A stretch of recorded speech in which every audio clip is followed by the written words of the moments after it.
పండుగలు వదిలిపెట్టి తరలి వచ్చారు వాళ్ళు. కానీ అప్పుడు కేసీఆర్ ప్రభుత్వంలో వామి వరుస లేవు. వాళ్ళకు తల్లి లేదు, నా తండ్రి లేడు, నా అక్క లేదు, నా చెల్లి లేదు. వాళ్ళకు నా కుటుంబ సభ్యుల ఫోన్ ట్రాప్ చేసారు, నా ఫోను, నా కుటుంబ సభ్యులది, మా సిబ్బందిది, లాస్ట్కు మా ఇంట్లో పనిచేసే వర్కర్లు కూడా. మాది పక్క పెట్టు, సొంత కేసీఆర్ బిడ్డ కూడా ఫోన్ ట్యాప్ చేశారు, కేసీఆర్ అల్లుని కూడా చేశారు. వీళ్ళని ఏమనాలో తెలంగాణ సమాజం ఆలోచించాలి. అధికారులు నా దగ్గర సమాచారం, నేను నిన్న కానీ మొన్న కానీ చాలా మంది మాజీ అధికారులతో మాట్లాడినా, నా దగ్గర ఉన్నటువంటి ఆధారాలు కానీ నాకున్న సమాచారాన్ని కానీ పూర్తిగా వాళ్ళకు రిపోర్ట్ ఇవ్వడం జరిగింది.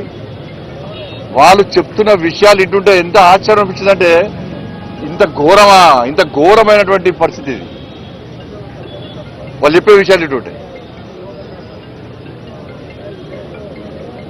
నేను ఎప్పుడు ఆందోళన చేసినప్పుడు కూడా, రాష్ట్ర అధ్యక్షుడు ఉన్నప్పుడు పాదయాత్ర చేసినప్పుడు కానీ ఏదైనా ప్రొటెస్ట్ ప్రోగ్రామ్ పోతున్నామంటే ముందే పోలీసులు వస్తారు. వెంటనే మా సిబ్బంది ఫోన్ చేయడము, ఎటు పోతున్నారు, ఇవాళ ప్రోగ్రామ్ ఎక్కడా, మీరు ప్రొటెస్ట్ చేద్దాం అనుకుంటున్నారు కదా, ఆ ప్రోగ్రామ్ ఎక్కడా, ఏడే చేస్తున్నారు అని చెప్పించి ముందే అడిగే ప్రయత్నం చేస్తే చాలా సందర్భాల్లో అనుమానాలు వచ్చినాయి. మేము అన్ని సందర్భాల్లో అనుమానం వచ్చిన తర్వాతనే ఈ విషయాన్ని బహిర్గతం చేయడం జరిగింది.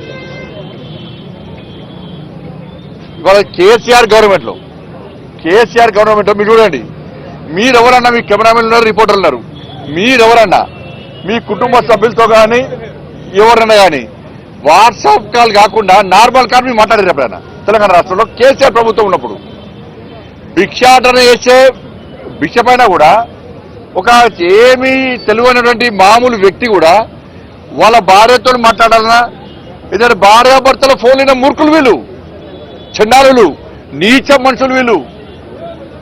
ఎవరన్నా భార్యాభర్తల ఫోన్ ఇంటారా అన్న ఎవడన్నా? ఇంత సిగ్గుమాల కుటుంబం వీళ్ళది. కేసీఆర్ కొడుకు దరిద్రులు వీళ్ళు. ఎవరన్నా తెలంగాణ రాష్ట్రంలో కేసీఆర్ ప్రభుత్వం ఉన్నప్పుడు ఎవ్వరు కూడా నార్మల్ కాల్ మాట్లాడుకోలే. ఎవరైనా మామూలు బిచ్చపులు అడిగినా కూడా, ఆటో కార్మికులు అడిగినా కూడా, అబ్బో సార్ కేసీఆర్ ఫోన్ ఇంటన్నట, అందుకే వాట్సాప్ కాల్ మాట్లాడుతున్నారు సార్ అంటుండే. ఇది కామన్ అయిపోయింది. ఇది ఎవ్వరు కూడా మాట్లాడుకోలే, అందరికి తెలిసిపోయింది కేసీఆర్ ఫోన్ ఇంటన్నట, మామూలు కాల్ మాట్లాడకూడదు, అయితే వాట్సాప్, అయితే ఫేస్ టైము, అయితే సిగ్నల్ మాట్లాడుకోవాలంట అని చెప్పి ఈ టెక్నాలజీ పెంచడానికే వచ్చి కేసీఆర్ టాపిక్ వేసింది. అంటే ఇంత ఘోరమైన పరిస్థితి ఆ రోజు కేసీఆర్ ప్రభుత్వ హయాంలో ఉండే. మావోయిస్టుల ఫోన్ల లిస్టులో మా పేర్లు పెట్టి ఫోన్ ట్యాప్ చేశారు. అసలు ఎస్ఐబి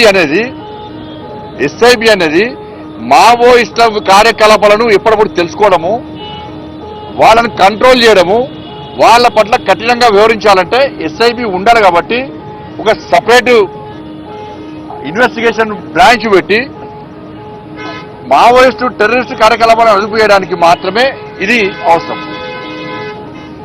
దాన్ని పెట్టుకొని వీళ్ళు ఏది పడుతుంది ఫోన్ ట్యాప్ చేయడమే. వేలాది ఫోన్లు, ఆ లిస్ట్ చూస్తే నేను ఆశ్చర్యపోయినా, వేలాది ఫోన్లు.